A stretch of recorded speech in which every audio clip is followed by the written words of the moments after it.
Shalom, I'm Rabbi Adam Stein. Welcome to 5 Minutes of Torah with the BI Rabbi. We've just finished all the high holy days, finally, including Sukkot and Simchat Torah. It's been so wonderful seeing so many of you at Shul, participating and joining our services. So I wish you all a happy and healthy New Year. Just a couple quick announcements before I get into some bits of Torah. The annual Kristallnacht commemoration in our Vancouver Jewish community is happening at BI this year. It's November 1st, which is a Tuesday evening. It's at 7 p.m. in conjunction, of course, with the Vancouver Holocaust Education Center. Also, the Shabbat Project is coming up. This is a worldwide phenomenon that started in South Africa a few years ago, and now it's really in dozens of cities, Jewish communities worldwide.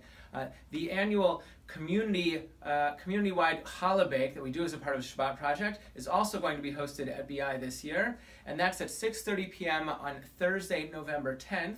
And for more info or how to register, you can go to our website. So a little bit of Torah, of learning for you this week before Shabbat starts. We're starting the book of Genesis, of Bereshit, because we just had Simchat Torah. And there's a beautiful teaching from Pirkei Avot. You might have heard of Pirkei Avot. It's a section of the Mishnah, of the original setting down of the oral teachings of our tradition. This is the basis for what comes later in the Talmud. And this chunk of Mishnah, Pirkei Avot, these 6 chapters, doesn't have a corresponding section of Talmud. It's just the bits of wisdom that come out through 6 chapters and maybe 20 or so Mishnahs, Mishnayot in each chapter. These little bits of wisdom from the rabbis of the Mishnah. So in chapter 5, Mishnah 6, they give us sort of a top 10 list. Okay, I'm no late night talk show host, but here's your top 10 list. And these are the top 10 things that were created on the eve of the Sabbath, the very first Sabbath of creation at twilight.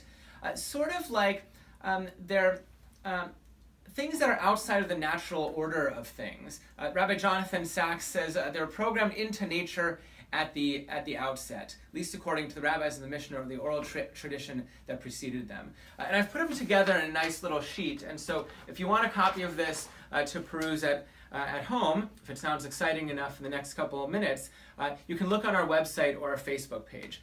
So number 1 is the mouth of the earth. The mouth of the earth that opens up to swallow Korach and his followers. Then you have the mouth of the well. That's Miriam's well from when we're in the wilderness. Then there's the mouth of the donkey. That was created at creation, apparently. That's the donkey who talks. Bilam, the sorcerer, has this donkey who talks back to him. The rainbow, Noah's Ark, coming up in a week and a half. That he sees when the flood is finally over. The manna was created at the beginning. The rod that Moses and Aaron throw down and turns into a snake. The shamir, not a snake but sort of a worm, that this magical worm that sort of eats through the rocks according to tradition to build the stones for the temple. Then the letters and the writing and the tablets. These all have to do with the 10 Commandments, the actual letters that could be seen according to tradition from both sides on the stones, and then the writing itself on the 10 Commandments, and then the actual tablets of stone. So that's 10 things: the mouth of the earth, the mouth of the well, the mouth of the donkey, the rainbow, the manna, the rod, the worm, the letters, the writing, and the tablets. And now it's such a special Shabbat Bereshit that we get a bonus one that's not on the sheet, but if you find it, Pirkei Avot in our Siddur, in our sanctuary, or you're here one day, you're looking, you'll see this. They say, and some say there's another one, or some say there's another one. Some say the tongs that created the first tongs.